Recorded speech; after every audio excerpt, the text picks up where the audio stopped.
Diabetes sugar की समस्या से आज पूरे विश्व में देखा जाए तो बहुत ज़बरदस्त तरीके के लोग हैं, बहुत ज़्यादा लोग हैं और भारत में भी बहुत ज़्यादा लोग हैं। तो उसके लिए मैं आज आपको कुछ आसन जो बिल्कुल बहुत ज़बरदस्त रिजल्ट देते हैं और कुछ खान पान के विषय में बताऊंगा और घरेलू नुस्खा भी मैं बताऊंगा। तो आप इस वीडियो को पूरा देखिए, बीच में मत छोड़ना। और मैं सोहित योगी, आपका अपना चैनल है, इसको आप सब्सक्राइब जरूर कर लेना, फॉलो कर लेना, कमेंट करके बताना कहाँ कहाँ से देखते हो और क्या क्या रिजल्ट आपको हमारी वीडियोज़ से मिलता है। तो आ जाइए शीघ्रता से मेरे साथ। सबसे पहले आप अपने पैरों को सीधा करके बैठ जाइए और देखो, शेर करना बिल्कुल मत भूला करो। पैर को ऐसे मोड़िए, इसको बोलते हैं वक्रासन। बहुत ज़बरदस्त आसन है पैनक्रियाज को एक्टिवेट करने के लिए। लेफ्ट लेग को मोड़ा और अपोजिट हाथ से पैर को दबा करके पीछे की ओर देखा। कम से कम 10 से 15 सेकंड, 20 सेकंड तक आप होल्ड करके इस आसन का अभ्यास करोगे तो रिजल्ट बहुत ज़बरदस्त आएगा। फिर दूसरे लेग से भी ऐसे ही करना है, इस तरह 20 सेकंड होल्ड, फिर वापस। इसके बाद इसको 20 सेकंड होल्ड करके एक लेग से, 20 सेकंड होल्ड करके दूसरे लेग से, और कम से कम 5 बार, आप समझ लेना 3 मिनट तक एक आसन का अभ्यास होना चाहिए। दूसरा आसन अर्ध मत्स्येंद्रिय आसन। लेग को मोड़िए और मोड़ करके पैर को हिप के नीचे, दूसरे हिप के पास ले जाओ बिल्कुल, और दूसरे को उसके ऊपर रखो। इस तरह से आप यहाँ से देखो, साइड से, सामने से, ऐसे ऑपोजिट साइड से ये पकड़िए। थोड़ा मुश्किल है, तोड़ मरोड़ भी आसन बोलते हैं, अर्ध मत्स्येंद्रिय आसन। जैसा इसका नाम है वैसा ही इसका काम भी है। ये इसमें भी 15 से 20 सेकंड आपको होल्ड करना है। और इसके बाद फिर दूसरे लेग को इसके नीचे, सामने से आप देख लो, एक पैर ऊपर, थोड़ा मुश्किल है।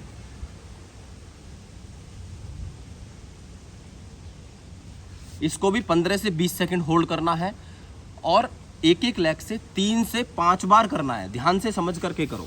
इसके बाद आप लेट जाइए। इसी क्रम में आसनों को करना है। एक आसन करेंगे जिस आसन का नाम है नौकासन। दोनों हाथ सांस भर के उठाइए। इसमें ध्यान रखना है, जिनको लोअर बैक पेन है वो एक लेग से करेंगे, नहीं तो दोनों से। ये पेट की चर्बी को भी कम करेगा। फिर वापस 15 से 20 सेकंड होल्ड करो, सांस भर के फिर से उठाओ। जितनी देर रोक सकते हो रोकिए। इसके बाद यहीं पर पवन मुक्तासन, दोनों लेग्स को मोड़िए और दबाइए। इस आसन का अभ्यास भी 20 सेकंड होल्ड करके और 5 से 10 बार इसका अभ्यास भी करेंगे। इसमें कमर भी आपकी ठीक होगी, लोअर बैक भी आपकी स्वस्थ हो जाएगी। तो मैं एक एक बार ही आसनों को बता रहा हूं। इसके बाद आप उल्टे लेट जाइए। उल्टे लेट करके भुजंगासन, सांस भरो, आगे से उठ जाओ, फिर नीचे डाउन, फिर सांस भरो। इसमें भी 10 से 15 सेकंड होल्ड करके इसको भी आपको 5 से 10 बार प्रतिदिन दोनों समय करना है, सुबह शाम। इसके बाद आप बैठ जाइए वज्रासन में। वज्रासन में ध्यान से आप देख लेंगे, वज्रासन में आपको करना है मंडूकासन। मंडूकासन भी बहुत ज़बरदस्त रिजल्ट देता है। गैस में तो लाभ करता ही है, पर डायबिटीज़ वालों को पैनक्रियाज को एक्टिवेट करने के लिए, इंसुलिन का ठीक से सिक्रेशन के लिए बहुत ज़बरदस्त है। करना कैसे है मैं उसकी कुछ वेरिएशन भी बताऊंगा। आप सामने से देखो, ऐसे लेफ्ट लेग को नाभि के ऊपर रखो, राइट को उसके ऊपर रखिए। सांस को छोड़ते हुए आगे की ओर झुक जाइए। सामने देखना है, इसमें सामने देखना है। फिर सांस भरो, साइड से भी देख लो। वज्रासन में जिनके घुटने में दर्द रहता है वो वज्रासन में यहाँ नीचे पिलो रख लेंगे, कोई कुशन या पिलो यहाँ से रख के, और फिर ऐसे बैठ जाएंगे। फिर देखिए, अब देखो, इसको भी करना है। इसको कम से कम 20 सेकंड या 15 सेकंड होल्ड करके 3 से 5 बार करना। और उसके बाद फिर इसी में क्या करना है, कपालभाति करनी है। ध्यान रखना है, कपालभाति जिनका हाई बीपी रहता है या पेट की कोई सर्जरी हुई है तो नहीं करेंगे, लेकिन कपालभाति एक रिसर्च आई है, बड़ा ज़बरदस्त रिजल्ट देता है। ऐसे करके हाथ रखो, दूसरा ऊपर, ऐसे। मंडूकासन में कपालभाति करना है। 15 से 20 स्ट्रोक लगाओ और फिर वापस आ जाओ। फिर नीचे डाउन जाओ, 15 से 20 स्ट्रोक लगाओ, फिर वापस आओ। ऐसे ऐसे 4 से 5 बार कर लो और फिर देखो चमत्कारिक रिजल्ट, आपका पैनक्रियाज एक्टिवेट होगा। उसके बाद अंगूठा अंदर, उंगलियां बाहर, नाभि के दोनों साइड में लगाया, सांस छोड़ के आगे झुक गया। इसमें कपालभाति का अभ्यास नहीं करेंगे। सांस बाहर, जब तक रोक सकते हो रोको, शेयर कर दिया करो।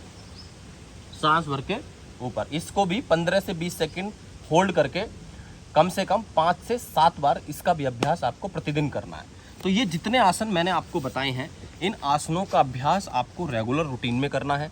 अब देखो, जिनको डायबिटीज़ की समस्या होती है उनकी लेग्स जो है बहुत पतली हो जाती है, और एक ध्यान रखना, डायबिटीज़ जानलेवा भी है। हार्ट की समस्या, किडनी की समस्या, हार्ट अटैक तक हो जाता है डायबिटीज़ वालों को। तो ऐसा मत समझना कि डायबिटीज़ जानलेवा नहीं, जानलेवा। आपको कोल्ड ड्रिंक है, पिज़्ज़ा है, बर्गर आप खाते हो, junk food, fast food, oily food जो खाते हैं, उनको आप अपने किचन से हटाइए। रिफाइंड का सेवन बिल्कुल बंद कर दीजिए, और नॉर्मल मल्टीग्रेन आटे की आप रोटी खाइए, हरी सब्जियों का आप सेवन कीजिए, और 1 टाइम या 2 टाइम जो भी आप खाना खाते हो, उसके अलावा यदि आपको भूख लगती है तो खीरा खाइए, ककड़ी खाइए, यानी सलाद खाइए, और गाजर खाइए, पालक खाइए, नींबू पानी आप, क्योंकि डायबिटीज़ वालों को प्यास बहुत लगती है, तो वो नींबू पानी में नींबू डालो थोड़ा सा, और नॉर्मल पी लो, ना उसमें नमक डालना है ना उसमें मीठा डालना है, कभी शिकंजी बना के पीने लगो। तो इस तरीके से आप इसका रेगुलर आसनों का अभ्यास करिए, और कपालभाति प्राणायाम 10 से 15 मिनट ऐसे।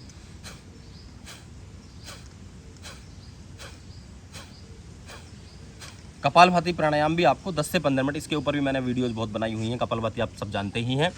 और साथ में ही यदि आप कर सकते हो तो करेला, मैंने एक डॉक्टर को सुना था, उसका प्रयोग भी देखा। करेला आप ले लीजिए, एक परात में 8-10 करेले डालिए, उसमें कुछ नीम के पत्ते डालिए, और उसके ऊपर चलना शुरू कर दीजिए। 10-15 मिनट में आपकी जीभ कड़वी हो जाएगी, और तुरंत डायबिटीज़ यदि आपका बहुत ऊपर हो रखा है तो वो नीचे आएगा। चाहे आपका फास्टिंग हो, चाहे आपका खाना खाने के बाद हो, वो सब नॉर्मल होता है इन योग के। क्योंकि समत्वम योग उच्यते, योग करता है बैलेंस। जिसका घट रहा है बढ़ाएगा, बढ़ेगा घटाएगा, यानी बैलेंस करेगा, उसको ठीक तरीके से समत्व की स्थिति बना करके रखेगा। और साथ में आप गुड़मार का आप सेवन कर सकते हो। गुड़मार रात को आप भिगो दीजिए, सुबह उसके पानी को आप पीना शुरू कर दीजिए छान करके। चिरायता आप रात को 1 चम्मच भिगो दीजिए, सुबह उस चिरायते के पानी को आप पीना शुरू कर दीजिए खाली पेट। मेथी दाना आप रात को भिगो दीजिए, उसके पानी को भी सुबह आप पीना शुरू कर दीजिए। जो भी आपको उचित लगे, जो आपको सूट करे आपकी बॉडी को, वो आप प्रयोग कर सकते हो। और इसी तरीके की वीडियोज़ आप देखना चाहते हैं, अच्छे जानकारियाँ आप लेना चाहते हैं, तो आप इस चैनल को सब्सक्राइब जरूर करना, फॉलो करना, कमेंट करना। बहुत बहुत धन्यवाद, सभी को प्रणाम।